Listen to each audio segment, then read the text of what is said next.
Hey there, Dave here. This is a video I've been wanting to make ever since Apple announced their new credit card, the Apple Card. This card looks amazing. It has some really neat features. It's something that I was like, oh yeah, I'm immediately gonna get one of those. First of all, I'm a complete credit card nerd. I literally keep a spreadsheet comparing the various rewards and benefits, and I have a bit of a problem. These are all active credit card accounts. I do pay my balance off every single month. I just use these things for the rewards. I love everything Apple. When they announced they were coming out with the Apple Card, I knew that I was going to get one. Nerd alert, I do know a lot about credit cards, and I probably like to talk about it more than most people like to listen, so I will have a summary of what I'm going to say at this time code right here.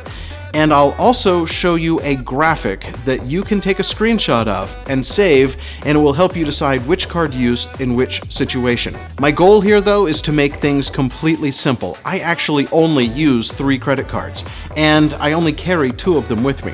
The rest of these sit at home in a drawer. So I'm going to share with you the 2 cards that I use, and maybe that will help you too. And if you like this video, hit the like button. It helps other people find the video. And I do have to say that this is not a sponsored video. Every single website I go to that compares credit cards is full of advertising disclosures because they are all paid by the credit card companies to send them leads. I make no money if you choose the cards that I'm telling you about. I was actually updating my spreadsheet to add the Apple credit card once some of the details were released, and it made me realize that I have a lot of information that might be useful to my YouTube followers. So let's start with the Apple Card, and I am a huge Apple fan, so no surprise, I like the design of this card. It's titanium, there are no numbers showing, it looks super cool. Even the activation process, you hold your phone to the thing and it just automatically activates.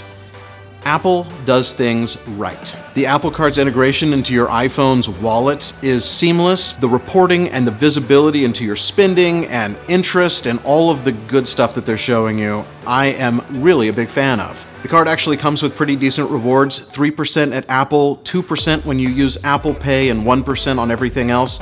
Now, I will tell you that if you watch this video, you'll learn the cards that I use to maximize my cash back. But if you're looking for a card where you don't have to think about it, the Apple Card's pretty good, but other cards can be 4 times as good. Would you rather have $100 back or $400 back? One cool thing about the card, though, is when you do earn that cash back, you get it instantly every single day, where other cards you collect and then you have to redeem, and it's done on a monthly basis. So from Apple, you get daily cash right away. It goes straight into your iPhone on the Cash Card, incentivizing people to actually use the Cash Card instead of competing services like Venmo or PayPal or Square's Cash. I really like that the Apple Card has no annual fee, and they've taken that to a level that I have not seen on a credit card ever. It's no annual fee, but it's also no cash advance fee, no transfer fee, no late payment fee, there's no missed payment fee. You pay the interest, but there's no fees for using this card at all. Most of the cards that I have charge a fee, at least for cash advances. Not with Apple. So with the Apple Card, obviously you have an amazing design, you have a really slick integration with your iPhone, you have decent rewards, and you have no fees. So why not use it all the time? Well, I'll tell you, I absolutely love the design, but every single time I pull it out of my wallet and use that card, it costs me money, because using the physical card earns you the lowest cash back of 1%. You can literally make 4 times as much with 0 effort by simply using a different card. The Apple Card's 2% cash back for using Apple Pay is actually really good.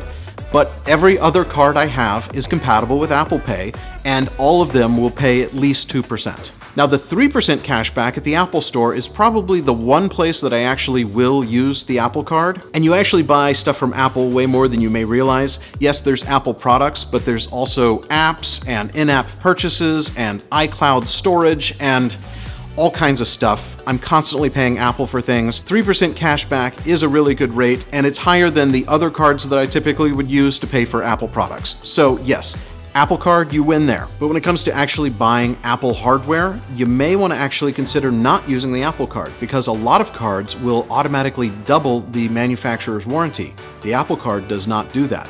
So does doubling the warranty and losing 1% cash back pay for itself? Apple cares a couple $100. Using that other card might cost you $10, but $10 cheaper than a couple $100. Something to think about.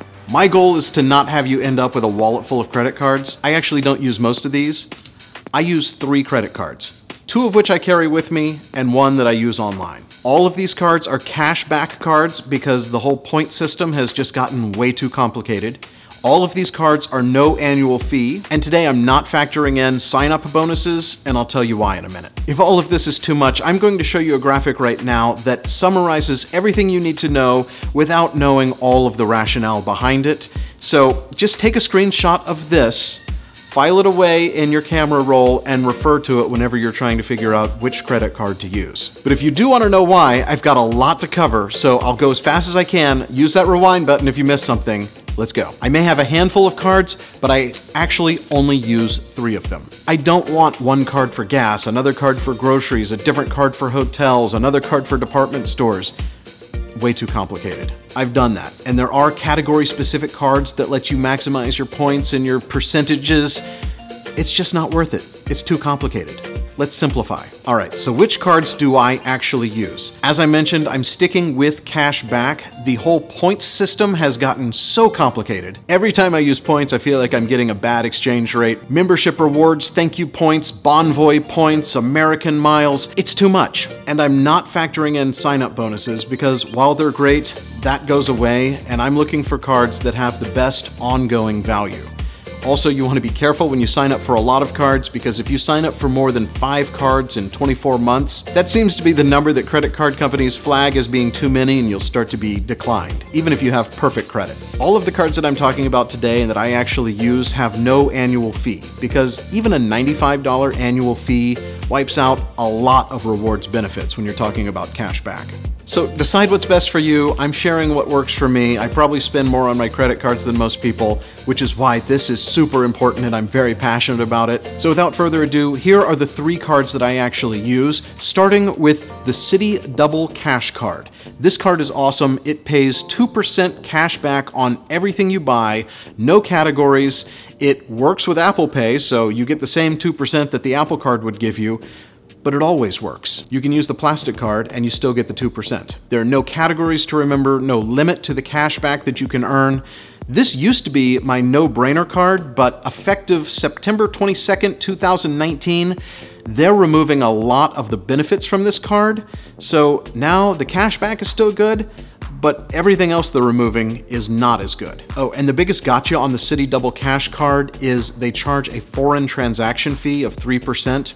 Do not use this card traveling internationally. There are better cards for you, including the one I'm going to be talking about next, but this basically is your everything else card. Everything except restaurants, except travel, and except products that you want an extended warranty, especially those that you buy online. And when it comes to buying online, the second card that I recommend, Amazon Prime Card. This isn't titanium like the Apple Card, but it's definitely not plastic. It's some kind of metal. And it gives you 3% back on all of your Amazon purchases. But if you're like me and are a frequent Amazon shopper, I assume you're also an Amazon Prime member, and for Prime members, you get a full 5% cash back on everything you buy from Amazon.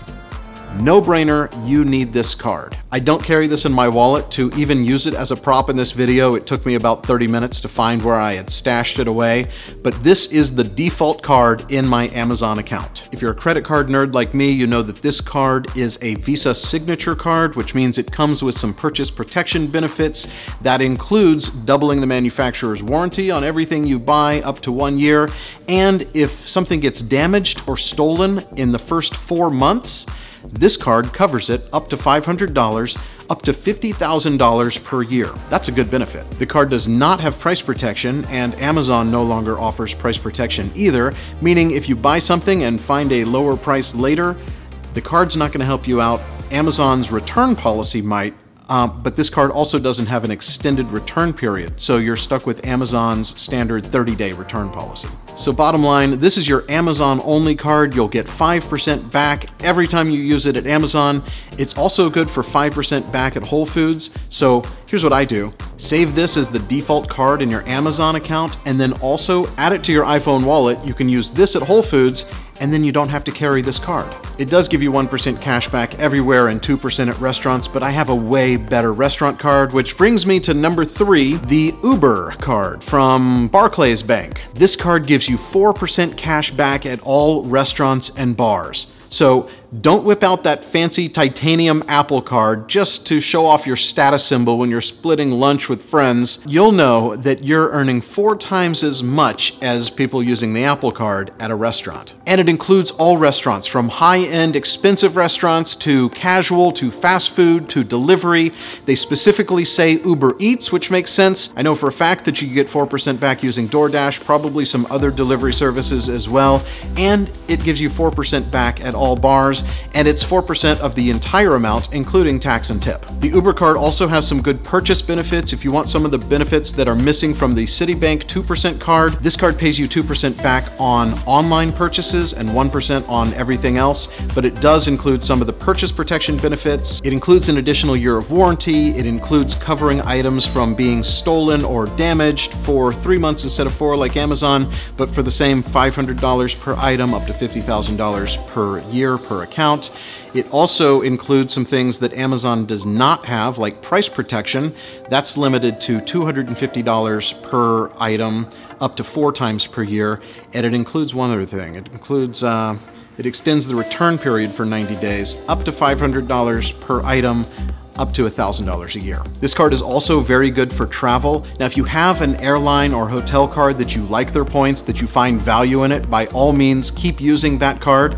Use this as your backup. When you're not flying on that airline or not staying at that hotel, this card will give you 3% back on all airfare, all hotels, and that includes Airbnb, and that includes things booked through sites like Expedia or other travel agencies, if those still exist. Interestingly, it does not give you 3% back for Uber or Lyft. It only gives you 2% there because it considers those online purchases. It only gives you 1% for taxis. It gives you 1% in other travel-related categories that you might have assumed would have been considered travel, like renting a boat or taking a bus. Those are all 1% purchases, unless you can buy them through a travel agency, at which point you'll get 3%. This card also comes with some travel benefits that I typically associate with cards that have an annual fee, and the Uber card is no annual fee.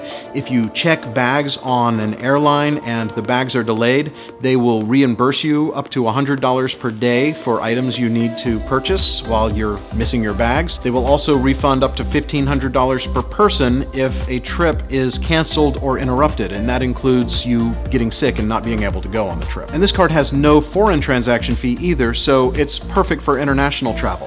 So bottom line, think of the Uber card as your restaurant, bar, hotel, and airfare card. And that's it. These 3 cards are really all you need. And these 2 cards are the only ones you need to keep in your wallet. Use the Amazon card on Amazon for 5% back on everything you buy. Also use it at Whole Foods. Use the Uber card, not for Uber, but for bars, restaurants, hotels, and airfare, and also purchasing products that you want an extended warranty on that you didn't buy at Amazon. And then use this card for everything else. It's really that simple. So when should you use the Apple Card? Use the Apple Card on all of your Apple purchases, unless you're buying hardware and you want an extended warranty and you don't want to buy AppleCare. Simple enough? Thanks for watching. I think that's it. It's a pretty simple way to maximize your benefits without having to carry a ton of cards, without having to think about which card to use when. There are 3 cards to use. Let me know in the comments if you found this helpful. Also hit that like button because it lets other people know that this was a good video. Let me know what you think about my strategy in the comments. I could talk about credit cards all day. I feel like I've done just that. Hopefully I've edited this down to something that was watchable. I make videos all the time on YouTube. I'm also on Instagram and Facebook and Twitter. Check out some of my other videos. If you like what you see, subscribe, come back for more. I'd love to have you. I'm Dave Hanson. I will see you next time.